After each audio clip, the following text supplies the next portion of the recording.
board, I cut it, I taper it down so it's going to fit inside, and then I take this hoop off. So these will spring out.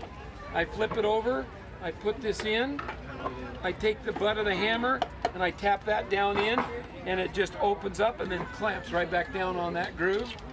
Now it's in there. Then I put the working hoop back on and I tighten it down. The next step I want to do is put the finish hoops. This material that I get for the finished hoops comes in a big 4-foot long straight piece.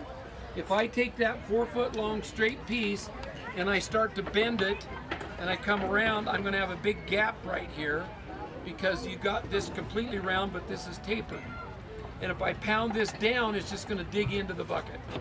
So what I do is I take this over to the anvil. Who knows what an anvil is? What's an anvil?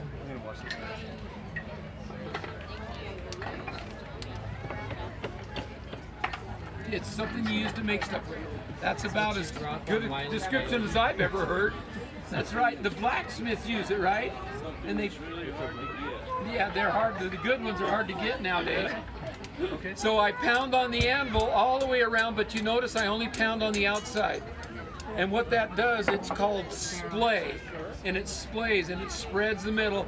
And can you see that arc that it puts on there? So now if you take that arc and you make a circle out of it, you can see that's going to fit the taper of the bucket. And this is a finished hoop.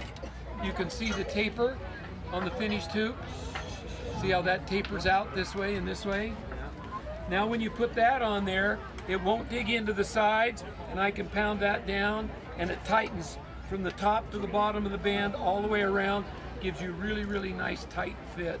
And that's what keeps the bucket and the barrels and so forth watertight.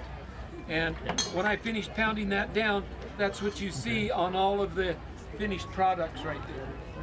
You're welcome to look and examine. Everything is for sale.